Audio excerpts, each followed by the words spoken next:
یہ سلیمان علیہ السلام تھے۔ اللہ تعالیٰ نے آپ کو بہت سی خوبیاں اور معجزات عطا فرمائے۔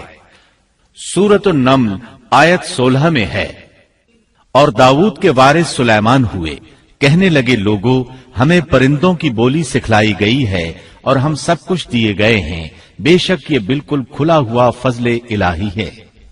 یہاں وراثت سے مراد مال نہیں بلکہ بادشاہت اور نبوت مراد ہے۔ اللہ تعالیٰ نے انہیں ایسا بادشاہ بنایا کہ ساری دنیا میں ان جیسا کوئی نہیں ہوا، آپ سے بڑھ کر بادشاہت بھی کسی کی نہ ہو سکی، کیونکہ خود سلیمان علیہ السلام نے یہ دعا کی تھی کہ الہی مجھے ایسی سلطنت عطا فرما کہ جو میرے بعد اور کسی کے شایان شان نہ ہو۔ کہا کہ اے میرے رب مجھے بخش دے اور مجھے ایسا ملک عطا فرما جو میرے سوا کسی شخص کے لائق نہ ہو، تو بڑا ہی دینے والا ہے۔ پس ہم نے ہوا کو ان کے ماتحت کر دیا، وہ آپ کے حکم سے جہاں آپ چاہتے نرمی سے پہنچا دیا کرتی تھی، اور طاقتور جنوں کو بھی ان کا ماتحت کر دیا، ہر عمارت بنانے والے کو اور غوطہ خور کو اور دوسرے جنات کو بھی جو زنجیروں میں جکڑے رہتے تھے۔ جن سلیمان علیہ السلام کے حکم سے بلند و بالا عمارتیں تعمیر کرتے تھے، دریاؤں میں غوطہ لگا کر ان سے ہیرے جواہرات اور موتی وغیرہ نکالتے تھے۔ دوسرے جو کام عام انسانوں کی طاقت سے زیادہ ہوتے تھے وہ آپ جنوں سے لیا کرتے تھے۔ جو جن آپ کے حکم سے سرتابی کرتے یا شرارتیں کر کے کام میں رکاوٹ ڈالتے یا دوسروں کو تنگ کرتے تو آپ انہیں زنجیروں میں جکڑ کر قید خانے میں ڈال دیتے، اور یہ آپ پر اللہ کی طرف سے بہت بڑا انعام اور احسان تھا، جیسا کہ اللہ تعالیٰ سورۃ صاد آیت 39 میں فرماتے ہیں، یہ ہے ہمارا عطیہ، اب تو احسان کر یا روک رکھ، کچھ حساب نہیں۔ اللہ تعالیٰ نے سلیمان علیہ السلام کو ان پر قبضہ اور اختیار دے دیا اور فرمایا اب آپ کی مرضی، آپ انہیں سزا دیں یا درگزر کریں، کسی کو کچھ دیں یا روک لیں، آپ کے لیے سب کچھ جائز ہے۔ دوسرے مقام پر اللہ تعالیٰ سورہ سبا آیت 12 میں فرماتے ہیں، اور اس کے رب کے حکم سے بعض جنات اس کی ماتحتی میں اس کے سامنے کام کرتے تھے، اور ان میں سے جو بھی ہمارے حکم سے سرکشی کرے ہم اسے بھڑکتی ہوئی آگ کے عذاب کا مزہ چکھائیں گے۔ اس طرح اللہ تعالیٰ سورہ سبا آیت 13 میں فرماتے ہیں، جو کچھ سلیمان چاہتے جنات وہ تیار کر دیتے، مثلا قلعے، مجسمے اور حوضوں جیسے پیالے اور چولہوں پر جمی ہوئی مضبوط دیگیں۔ اے آل داؤد اس کے شکریے میں نیک عمل کرو، میرے بندوں میں سے شکر گزار کم ہی ہیں۔ یعنی جنات سلیمان علیہ السلام کے حکم کے مطابق بڑے بڑے محل، مساجد، قلعے، مختلف مساجد کے ماڈل یا سینریوں کے ماڈل، بڑے بڑے تھال اور اتنی بڑی دیگیں بناتے تھے جو بوجھل اور نقل و حمل کے قابل نہ ہونے کی وجہ سے کسی خاص مقام پر نصب کر دی جاتی تھی، اور یہ آپ پر اللہ تعالیٰ کا عظیم احسان تھا۔ اس کے علاوہ دیگر معجزات سے بھی اللہ تعالیٰ نے آپ کو سرفراز فرمایا تھا، جیسا کہ سورۃ الانبیاء آیت 82 میں اللہ تعالیٰ فرماتے ہیں، اسی طرح بہت سے شیاطین بھی ہم نے اس کے تابع کیے تھے جو اس کے فرمان سے غوطہ لگاتے تھے، اور اس کے سوا بھی بہت سے کام کرتے تھے، ان کے نگہبان ہم ہی تھے۔ یہ تمام اقتدار اللہ تعالیٰ نے آپ کو عطا کیا تھا۔ آپ کے معجزات میں سے ایک معجزہ یہ بھی تھا کہ ہوا آپ کے لیے مسخر یعنی مطیع و فرما بردار تھی۔ اللہ تعالیٰ سورہ صاد آیت 36 میں فرماتے ہیں، پس ہم نے ہوا کو ان کے ماتحت کر دیا، وہ آپ کے حکم سے جہاں آپ چاہتے نرمی سے پہنچا دیا کرتی تھی۔ اللہ تعالیٰ سورۃ الانبیاء آیت 81 میں فرماتے ہیں، اور ہم نے تیز و تند ہوا کو سلیمان کے تابع کر دیا جو اس کے فرمان کے مطابق اس زمین کی طرف چلتی تھی جہاں ہم نے برکت دے رکھی ہے، اور ہم ہر چیز کا علم رکھنے والے ہیں۔ اسی طرح اللہ تعالیٰ سورہ سبا آیت 12 میں فرماتے ہیں، اور ہم نے سلیمان کے لیے ہوا کو مسخر کر دیا کہ صبح کی منزل اس کی مہینہ بھر کی ہوتی تھی اور شام کی منزل بھی مہینہ بھر کی ہوتی تھی۔ دیگر معجزات کی طرح اللہ تعالیٰ نے سلیمان علیہ السلام کو یہ معجزہ بھی عطا فرمایا کہ تیز و تند ہوا کو ان کا تابع فرمان بنا دیا۔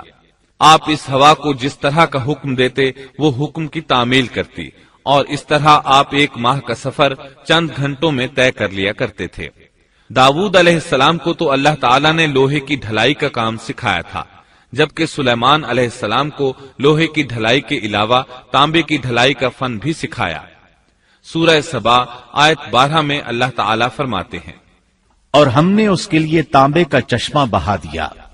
اس چشمے میں پانی کی بجائے تانبا بہتا تھا، آپ اس سے جو چاہتے بنا لیتے۔ آپ گھوڑوں کو بہت پسند فرماتے تھے، آپ کے پاس بہت سے گھوڑے تھے۔ اللہ تعالیٰ سورۃ صاد آیت 30 تا 33 میں فرماتے ہیں، اور ہم نے داؤد کو سلیمان عطا فرمایا جو بڑا اچھا بندہ تھا اور بے حد رجوع کرنے والا تھا۔ جب ان کے سامنے شام کے وقت تیز رو خاصے کے گھوڑے پیش کیے گئے تو کہنے لگے، میں نے ان گھوڑوں پر اپنے پروردگار کی یاد کو ترجیح دی، یہاں تک کہ آفتاب غروب ہو گیا۔ ان گھوڑوں کو دوبارہ میرے سامنے لاؤ۔ پھر تو ان کی پنڈلیوں اور گردنوں پر ہاتھ پھیرنے لگے۔ گھوڑے 20,000 سے زائد تھے۔ گھوڑوں کے معائنے میں ان کا روزمرہ کا ذکر رہ گیا، تب انہیں ذکر الہی کا خیال آیا، جس پر انہیں سخت صدمہ ہوا اور کہنے لگے کہ میں گھوڑوں کی محبت میں اتنا گم ہو گیا کہ سورج غروب ہو گیا۔ تو ان گھوڑوں کو دوڑایا کہ وہ نظروں سے اوجھل ہو گئے۔ پھر انہیں دوبارہ طلب کیا اور پیار محبت سے ان کی پنڈلیوں اور گردنوں پر ہاتھ پھیرنا شروع کر دیا۔ امام بخاری نے ابو ہریرہ رضی اللہ عنہ سے روایت کی ہے کہ ایک مرتبہ سلیمان علیہ السلام نے ارادہ کیا کہ اس شب میں اپنی بیویوں کے ساتھ ازدواجی فریضہ ادا کروں گا تو میری ہر ایک بیوی سے لڑکا پیدا ہوگا اور وہ میدان جہاد کا مجاہد بنے گا، لیکن اس ارادے کے ساتھ انشاءاللہ کہنا بھول گئے۔ اللہ تعالیٰ کو جلیل القدر پیغمبر کا یہ طرز پسند نہ آیا، چنانچہ اللہ تعالیٰ نے سلیمان علیہ السلام کے اس دعوے کو اس طرح غلط ثابت کر دیا کہ تمام بیویوں میں سے صرف ایک بیوی کے ہاں مردہ بچہ پیدا ہوا۔ تب سلیمان علیہ السلام کو احساس ہوا کہ یہ انشاءاللہ نہ کہنے کا نتیجہ ہے، چنانچہ انہوں نے فوری توبہ کی اور انشاءاللہ کہنے کو اپنا معمول بنا لیا۔ اللہ تعالیٰ نے آپ کو فیصلہ کرنے کی زبردست صلاحیت عطا فرمائی تھی۔ سورۃ الانبیاء آیت 87 میں ہے، اور داؤد اور سلیمان کو یاد کیجئے جبکہ وہ کھیت کے معاملے میں فیصلہ کر رہے تھے کہ کچھ لوگوں کی بکریاں اس میں چر چگ گئی تھیں اور ان کے فیصلے میں ہم موجود تھے۔ ہوا یہ کہ دو آدمی ہمسائے تھے، ان میں جھگڑا ہو گیا۔ ان میں سے ایک کے پاس کھیت تھا، اس میں اس نے فصل بو رکھی تھی، دوسرے کے پاس کچھ بکریاں تھیں۔ بکریوں کا چرواہا رات کے وقت دیوار والے دروازے کو بند کر دیتا تھا تاکہ بکریاں نکل کر فصل کو نقصان نہ پہنچائیں۔ ایک دن وہ دروازہ بند کرنا بھول گیا، بکریاں کھیت میں آ کر چرنے لگیں، فصل خراب ہو گئی۔ دونوں داؤد علیہ السلام کے پاس آئے، اپنا مقدمہ پیش کیا۔ داؤد علیہ السلام قاضی بھی تھے۔ اس وقت سلیمان علیہ السلام کہیں گئے ہوئے تھے۔ داؤد علیہ السلام مقدمہ سن کر کہنے لگے، یہ بکریوں والے کی سستی کا نتیجہ ہے، اس کا حل یہی ہے کہ وہ تیری بکریاں اپنی تحویل میں لے لے۔ دونوں فریق باہر نکلے تو سلیمان علیہ السلام سے ملاقات ہوئی۔ انہوں نے تفصیل سن کر فرمایا، میرے ساتھ آؤ۔ وہ انہیں داؤد علیہ السلام کے پاس لے آئے اور بولے، اس مقدمے کا اس سے بہتر فیصلہ یہ ہے کہ یہ بکریاں زمین والے کو دے دیں اور زمین بکریوں والے کو۔ جب بکریوں والا زمین کو پہلی حالت میں اگا دے گا تو آپ دونوں کی چیزیں انہیں لوٹا دیں۔ اس دوران کھیتی کا مالک بکریوں کے دودھ سے فائدہ حاصل کرتا رہے گا، یہ فیصلہ زیادہ بہتر ہے۔ اس سے بکریوں والا اپنی بکریوں سے بالکل محروم نہ ہوا اور کھیتی والے کا نقصان پورا ہو گیا۔ یہ فیصلہ آپ کو اللہ تعالیٰ نے سمجھایا تھا۔ اللہ تعالیٰ سورۃ الانبیاء آیت 89 میں فرماتے ہیں، ہم نے اس کا صحیح فیصلہ سلیمان کو سمجھا دیا، ہاں ہر ایک کو ہم نے علم و حکمت سے نوازا تھا۔ بخاری اور مسلم میں ایک حدیث ہے، اس میں اسی قسم کا ایک واقعہ بیان ہوا ہے کہ دو عورتیں اپنا مقدمہ داؤد علیہ السلام کے پاس لائیں۔ دونوں کو اللہ نے ایک ایک بچہ دے رکھا تھا۔ ایک بھیڑیے نے حملہ کر کے بڑی عمر والی کا بچہ چیر پھاڑ ڈالا۔ عورت چالاک تھی، اس نے چھوٹی عمر والی کا بچہ چھین لیا کہ یہ میرا بچہ ہے۔ داؤد علیہ السلام نے دیکھا بچہ بڑی عورت کے پاس ہے تو اس کے حق میں فیصلہ دے دیا۔ سلیمان علیہ السلام نے داؤد علیہ السلام سے اجازت چاہتے ہوئے کہا، کیا میں اس مقدمے کا فیصلہ کر سکتا ہوں؟ انہوں نے اجازت دے دی۔ سلیمان علیہ السلام نے عورت سے کہا، بچہ مجھے دے دو۔ بچہ ہاتھ میں لے کر انہوں نے تلوار نکالی اور دونوں عورتوں سے فرمایا، میں اس کے 2 ٹکڑے کر کے تم دونوں میں برابر برابر تقسیم کرنے لگا ہوں۔ یہ سن کر بڑی عورت بولی کہ ٹھیک ہے، جبکہ چھوٹی عورت مامتا کی وجہ سے چلا اٹھی کہ آپ اسے زندہ رہنے دیں اور اسے دے دیں۔ یہ سنتے ہی سلیمان علیہ السلام بول اٹھے، تو ہی اس کی ماں ہے، جس سے اپنے بچے کے ٹکڑے دیکھنا برداشت نہ ہو سکا، پھر بچہ اسے دے دیا۔ سلیمان علیہ السلام کا ایک تیسرا واقعہ قرآن میں یوں ہے، سورۃ النمل آیت 17 اور 18 میں ہے، اور سلیمان کے سامنے ان کے تمام لشکر جنات، انسان اور پرندوں میں سے جمع کیے گئے، ہر قسم الگ الگ کھڑی کر دی گئی۔ جب وہ چیونٹیوں کے میدان میں پہنچے تو ایک چیونٹی نے کہا، اے چیونٹیوں، اپنے اپنے گھروں میں گھس جاؤ، ایسا نہ ہو کہ بے خبری میں سلیمان اور ان کا لشکر تمہیں روند ڈالے۔ ان تمام لشکروں کو اکٹھا کیا گیا تھا۔ اللہ تعالیٰ نے چیونٹی کی یہ بات سلیمان علیہ السلام کو سنوا دی۔ سورہ نمل آیت 19 میں ہے، اس کی اس بات پر سلیمان مسکرا کر ہنس پڑے اور دعا کرنے لگے کہ اے پروردگار، تو مجھے توفیق دے کہ میں تیری ان نعمتوں کا شکر بجا لاؤں جو تو نے مجھ پر انعام کی ہیں، اور میں ایسے نیک اعمال کرتا رہوں جن سے تو خوش رہے، اور مجھے اپنی رحمت سے نیک بندوں میں شامل فرما۔ آپ کا ایک واقعہ ملکہ بلقیس کے ساتھ پیش آیا۔ سورہ نمل آیت 20 تا 25 میں ہے، آپ نے پرندوں کی دیکھ بھال کی اور فرمانے لگے، کیا بات ہے کہ ہدہد نظر نہیں آ رہا؟ کیا وہ واقعی غیر حاضر ہے؟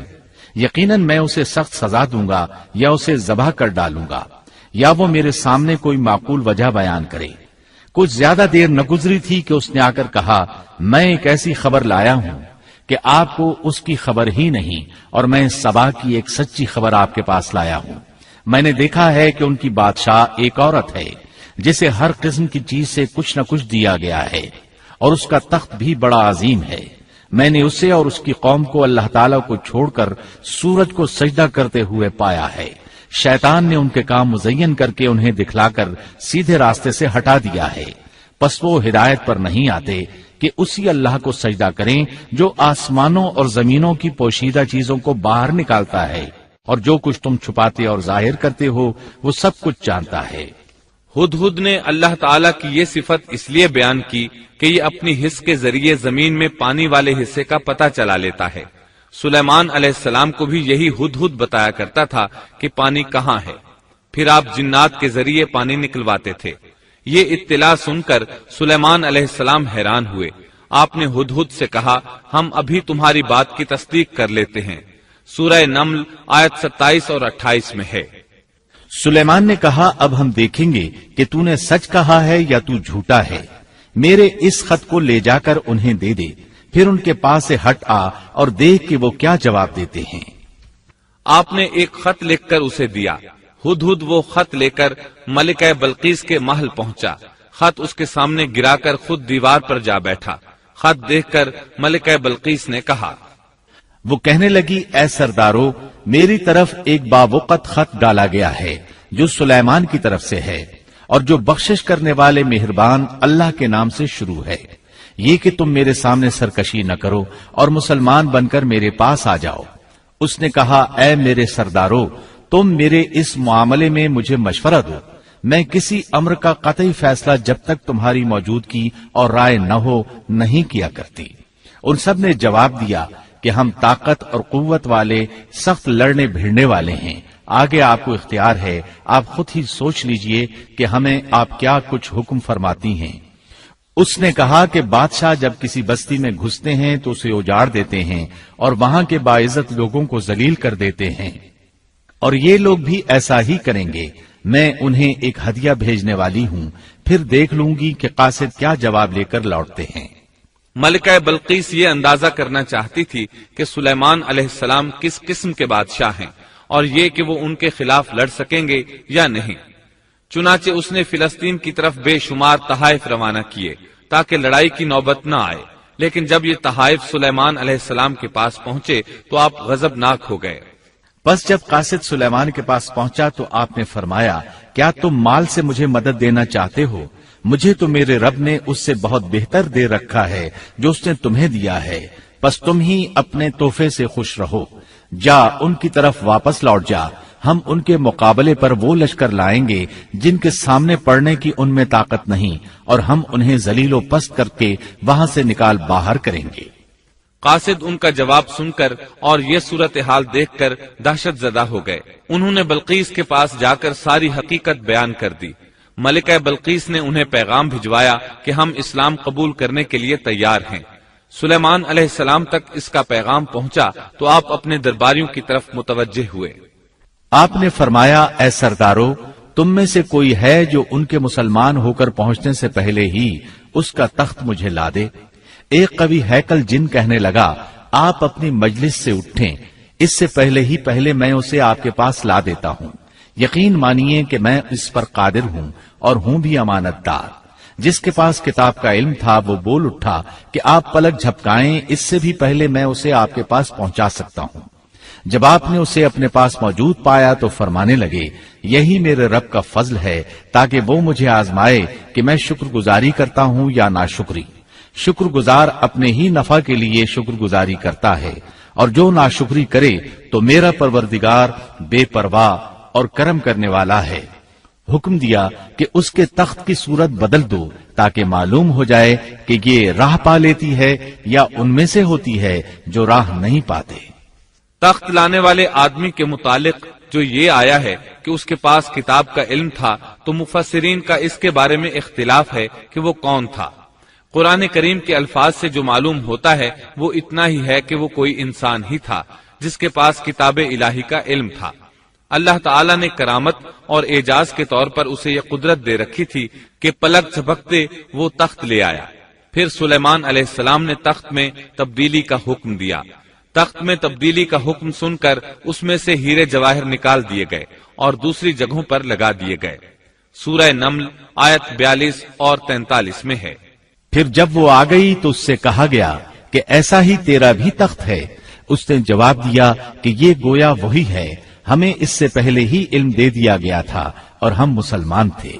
اسے انہوں نے روک رکھا تھا کہ جن کی وہ اللہ کو چھوڑ کر پرستش کرتی رہی تھی، یقیناً وہ کافر لوگوں میں سے تھی۔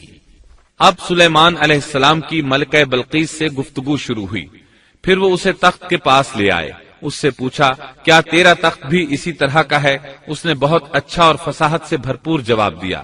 اس نے نہ تو یہ کہا کہ ہاں، کیونکہ وہ تو اپنا تخت پیچھے سبا کے علاقے میں چھوڑ آئی تھی، یہاں کیسے آ سکتا تھا، نہ اس نے یہ کہا کہ نہ، کیونکہ یہ وہی محسوس ہو رہا تھا۔ البتہ اس میں قدرے تبدیلی محسوس ہو رہی تھی۔ اس نے عجیب جملے میں جواب دیا کہ یہ وہی لگتا ہے۔ سلیمان علیہ السلام یہ جواب سن کر حیران ہوئے۔ اب آپ نے اسے اپنی سلطنت کا غلبہ دکھانے کے لیے ایسا منظر دکھایا جو کسی بشر نے آج تک نہیں دیکھا۔ چنانچہ آپ اسے ایک محل میں لے گئے۔ یہ مکمل طور پر شیشے کا تھا۔ اس سے دوسری طرف دیکھا جا سکتا تھا۔ فرش بھی شیشے کا تھا۔ شیشے کے نیچے پانی چھوڑا گیا تھا۔ پانی چلتا رہتا تھا۔ آپ اسے لیے اندر داخل ہوئے تو وہ بہت حیران ہوئی کہ محل میں پانی بہ رہا ہے۔ اس نے اپنا لباس کچھ اوپر کر لیا کہ بھیگ نہ جائے۔ اس نے اپنا پاؤں پانی پر رکھنا چاہا تو وہ شیشے پر پڑا، اور زیادہ حیران ہوئی اور شرمندہ بھی کہ دھوکہ کھا گئی۔ اور یہ سب کچھ جنات کے ذریعے تیار کرایا گیا تھا۔ سورہ نمل آیت 44 میں اللہ تعالیٰ فرماتے ہیں، اس سے کہا گیا کہ محل میں چلی چلو، جسے دیکھ کر یہ سمجھ کر کہ یہ حوض ہے، اس نے اپنی پنڈلیاں کھول دی۔ سلیمان نے کہا، یہ ایسا محل ہے جس میں نیچے بھی شیشے جڑے ہوئے ہیں۔ کہنے لگی، میرے پروردگار، میں نے اپنی جان پر ظلم کیا، اب میں سلیمان کے ساتھ اللہ رب العالمین کی مطیع اور فرمانبردار بنتی ہوں۔ یہ عظیم سلطنت دیکھ کر وہ جان گئی کہ سلیمان علیہ السلام صرف بادشاہ ہی نہیں، نبی بھی ہیں۔ چنانچہ اس نے فوراً ایمان قبول کر لیا۔ سلیمان علیہ السلام کا سب سے بڑا کارنامہ یہ ہے کہ آپ نے مسجد اقصی تعمیر کروائی۔ اس کی پہلی تعمیر یعقوب علیہ السلام نے کرائی تھی۔ صحیح حدیث میں ہے کہ رسول اللہ صلی اللہ علیہ وسلم سے پوچھا گیا، زمین میں کون سی مسجد سب سے پہلے تعمیر کی گئی؟ آپ نے فرمایا، مسجد حرام، یعنی مکہ معظمہ والی مسجد۔ پھر آپ سے پوچھا گیا کہ اس کے بعد کون سی مسجد زمین میں بنائی گئی؟ آپ نے جواب دیا، مسجد اقصی۔ جب بخت نصر نے قدس پر قبضہ جما لیا تو اس نے مسجد اقصی ڈھا دی، لیکن پھر سلیمان علیہ السلام کو اللہ تعالیٰ نے بادشاہت عطا کی تو انہوں نے اثر نو تعمیر کا کام شروع کرایا. اس کے ساتھ ہی انہوں نے ہیکل سلیمانی بھی تعمیر کروایا. یہود آج تک اس کو مقدس سمجھتے ہیں. یہ مسجد اقصی کے بالکل قریب ہے. مسجد اقصی کی فضیلت میں بہت سی روایات ملتی ہیں، جیسا کہ رسول اللہ صلی اللہ علیہ وسلم کا ارشاد ہے، مسجد حرام میں ایک نماز کا ثواب 1,00,000 نمازوں کے برابر ہے. مسجد نبوی میں ایک نماز کا ثواب 1,000 نماز کے برابر ہے، اور مسجد اقصی میں 500 نمازوں کے برابر ثواب ملتا ہے. مسند احمد میں عبداللہ بن عمرو بن عاص رضی اللہ عنہما سے روایت ہے کہ رسول اللہ صلی اللہ علیہ وسلم نے فرمایا، جب سلیمان علیہ السلام نے بیت المقدس کو تعمیر کیا تو اللہ تعالیٰ سے 3 دعائیں مانگی.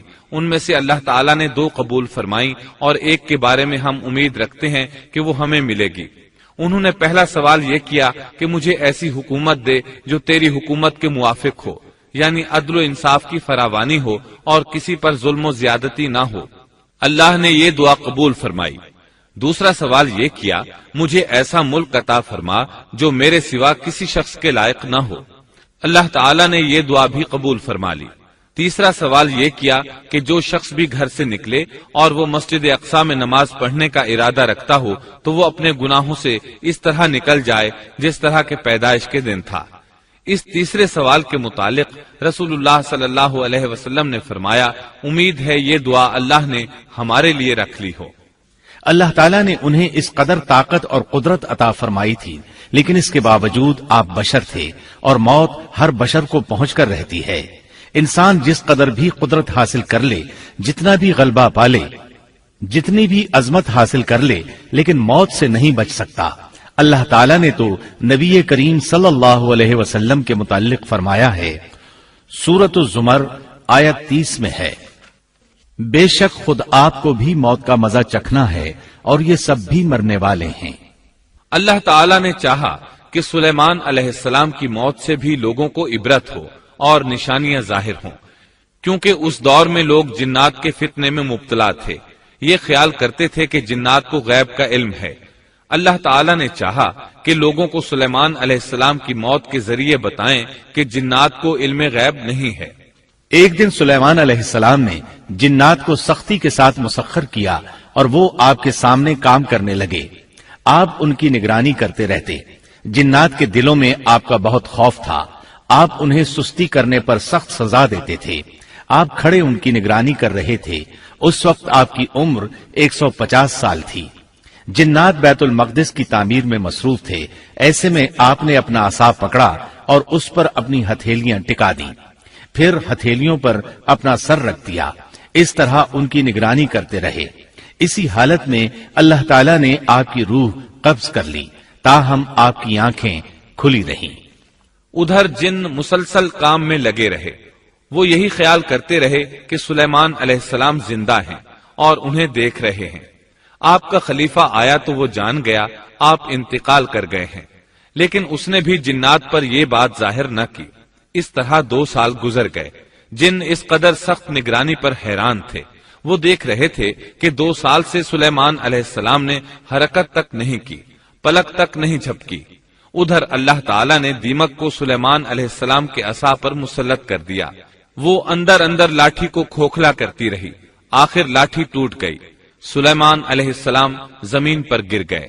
اس وقت جنات کو پتا چلا کہ انہیں فوت ہوئے تو عرصہ دراز ہو چکا ہے.